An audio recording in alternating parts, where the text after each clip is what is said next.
आज ही Doubtnut app download करें। Doubtnut पर होगा अब आपके सभी मैथ्स, केमिस्ट्री, फिजिक्स और बायोलॉजी डाउट्स का सफाया। बस अपने क्वेश्चन की फोटो खींचो, उसे क्रॉप करो और तुरंत वीडियो सोल्यूशन पाओ। Download now.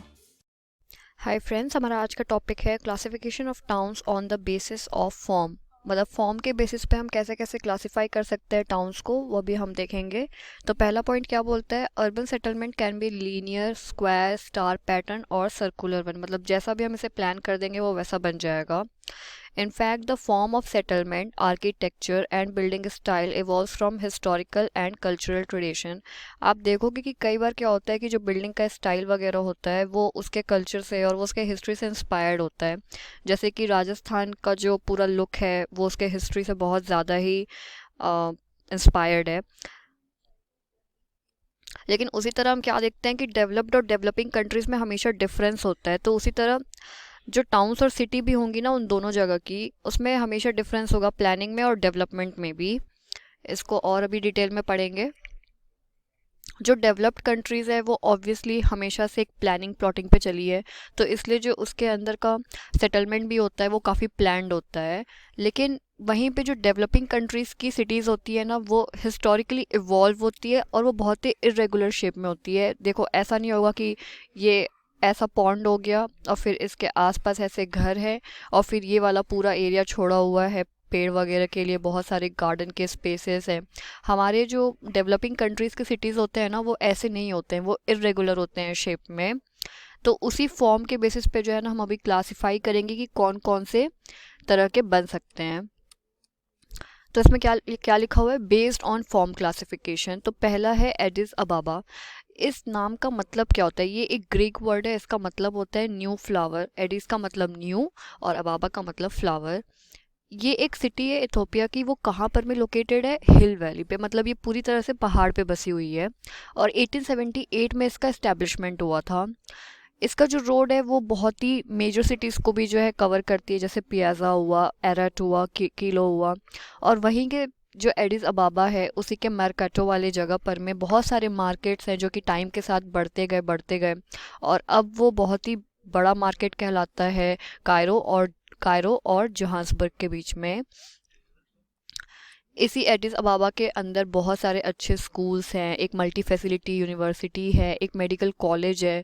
तो इससे क्या होता है, एडिस अबाबा एक एजुकेशनल सेंटर भी बन जाता है और एक बोले एयरपोर्ट है जो कि वहाँ पर में नया नया ही बना है। तो देखो, आपने जितने भी फैक्टर्स देखे हैं इस जगह पर में, तो इसमें बहुत ही ज़्यादा ग्रोथ भी है और इसका मल्टी फंक्शनल नेचर है। ऐसा नहीं कि बस कोई एक ही चीज़ दी गई है और बाकी चीज़ों को इग्नोर मारा गया है। तो इस कारण क्या हो जाता है कि ये एक नोडल सेंटर बन जाता है इथोपिया का, इसलिए बहुत इंपॉर्टेंट जगह है इथोपिया का। उसी तरह हम दूसरा टाइप भी देख लेते हैं। सॉरी, मैंने जो आपको ये जो अभी एडिस अबाबा और जो दूसरा टॉपिक पढ़ा रही हूँ वो टाइप्स नहीं है, ये मैं आपको बता रही हूँ कि इस तरह के शेप में कुछ कंट्रीज़ हैं, कुछ सिटीज़ हैं जो कि काफ़ी अच्छे से प्लान की गई है। जो टाइप्स हैं वो मैं आपको थोड़ी देर में पढ़ाऊंगी। तो कैनबरा के बारे में देखते हैं। It was planned as the capital of Australia, इधर रहा, in 1912 by American landscape architect Walter Burley Griffin. ये इंपॉर्टेंट हो जाता है कि आखिर इनका आर्किटेक्ट कौन रहता है कैनबेरा का। तो कौन रहता है, Walter Burley Griffin. He designed it for 25,000 people. मतलब यहाँ पर मैं देखता, वैसे भी जो ऑस्ट्रेलिया की पॉपुलेशन साइज़ है वो बहुत ही कम है, तो इस सिटी की पॉपुलेशन साइज़ कितनी रखी गई थी, 25,000 लोगों के लिए ये जगह डिज़ाइन करनी थी। और इसमें नेचुरल फीचर्स को बिल्कुल भी डिस्टर्ब नहीं करना था। मतलब ऐसा नहीं था कि हम डिफॉरेस्टेशन कर रहे हैं जिससे कि बहुत नुकसान पहुंच रहा हो नेचर को, ऐसा बिल्कुल भी नहीं था।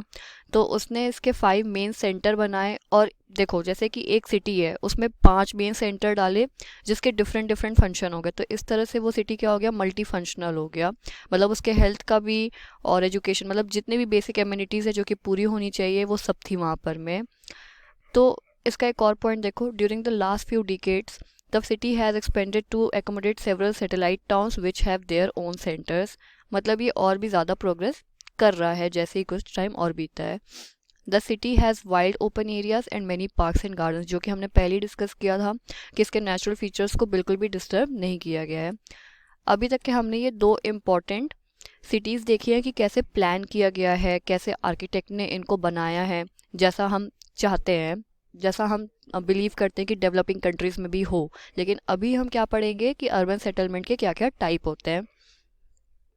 तो क्या पॉइंट लिखा है, depending on the size and service available and functions urban center are designated as towns, city, million city, conurbation, megalopolis. तो देखो ये क्या है कि साइज पे भी डिपेंड कर जाता है, सर्विस पे भी डिपेंड कर जाता है, और फंक्शन तो बहुत ही इंपॉर्टेंट है। तो मतलब ये 3 बेसिस पे क्या होता है कि टाइप हमें पता चल जाते हैं कि अर्बन सेटलमेंट आखिर कहाँ पर में है।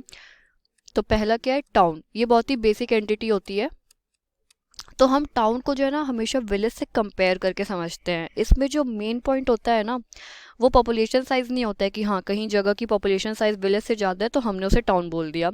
फंक्शनल कॉन्ट्रास्ट बहुत ज़्यादा पाया जाता है। मतलब टाउन की जो फंक्शनिंग होनी होती है ना वो बहुत मतलब थोड़ी सी सही या कभी कभी ज़्यादा भी बेटर हो जाती है विलेज से। मतलब कहीं थोड़ी कहीं ज़्यादा, पर वो विलेज से बेटर होते हैं।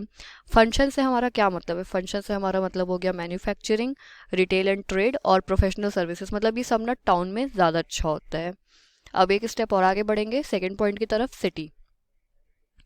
सिटी को एक और चीज़ बोलते हैं, क्या बोलते हैं, लीडिंग टाउन। मतलब ये टाउन का और भी एडवांस वर्जन हो जाता है।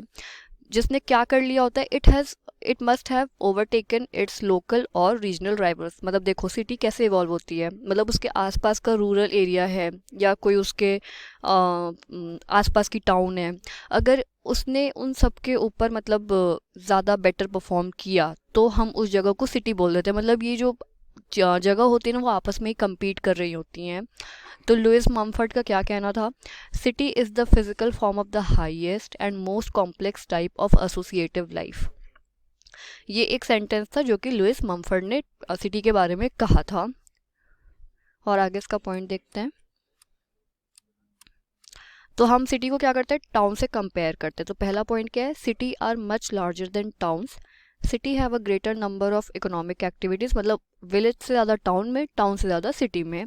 दे have major financial institution, transport terminals and regional administrative offices. मतलब ये सारी चीज़ें वहाँ पर में कहीं ज़्यादा बेटर होती है। When the population crosses 1 million mark it is designated as a million city. अब सिटी में भी क्या कंडीशन आ जाती है, जब भी किसी सिटी का जो पॉपुलेशन है वो 1 मिलियन से ज़्यादा बढ़ जाएगा तो हम उसे सिटी नहीं मिलियन सिटी कहते हैं। अब कॉन्वर्बेशन देखते हैं ये क्या होता है। ये जो टर्म था ये किसने दिया था, पैट्रिक गेडिस ने दिया था 1915 में। ये it was applied to a large area of urban development that resulted from the merging of originally separate towns और सिटीज़। अब देखो इसमें क्या हो जाता है कि बहुत जगहों की सिटीज़ होती हैं जो कि आपस में मिल करके मतलब एक जगह से दूसरे को फ़ायदा, एक जगह से दूसरे की कनेक्टिविटी, एक जगह का ट्रेड दूसरी जगह के काम आता है। जैसे कि आप देख लो बाहर, अगर हम इंडिया के बाहर की बात करते हैं तो इसका एग्जांपल हो जाएगा ग्रेट लंदन, शिकागो। और अगर इंडिया की बात करते हैं तो एनसीआर जो रीजन होता है वो कॉन्वर्बेशन के अंदर आता है, क्योंकि इसमें बहुत सारे टाउन्स आते हैं। जैसे कि गुड़गांव आ जाएगा हरियाणा का, फरीदाबाद आ जाएगा, नोएडा यूपी का आ जाएगा। तो ये सब अलग अलग स्टेट के सिटीज़ हैं पर ये सब मिल करके कॉन्वर्बेशन को फॉर्म करते हैं। अब फोर्थ पॉइंट देखेंगे, मेगालोपोलिस। इसका मतलब होता है, ये एक ग्रीक वर्ड है जिसका मतलब होता है ग्रेट सिटी। और इस टर्म को किसने कॉइन किया था, जीन गॉटमैन ने 1957 में। उनका ये मानना था कि जब कॉन्वर्बेशन भी मतलब बहुत ज़्यादा फैल जाए तो हम उसे सुपर मेट्रोपॉलिटन नाम देंगे। He stated that super metropolitan region extending as union of conurbation. मतलब कॉन्वर्बेशन जो एक पूरा यूनियन होगा वो और भी एक्सटेंड होने लग गया तो हम उसे सुपर मेट्रोपॉलिटन बोलेंगे।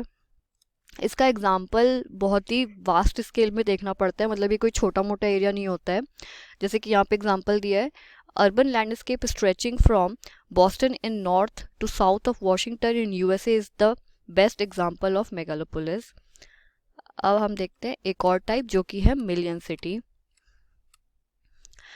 जो नंबर है मिलियन सिटीज़ का वो वर्ल्ड में बहुत ही तेज़ी से बढ़ रहा है। अब एक बार इसका हिस्ट्री देख लेते हैं। लंदन के बारे में हमने पहले भी पढ़ा था कि ये क्या था, ये पहला सिटी था जिसने मिलियन मार्क को टच किया था 1800 में।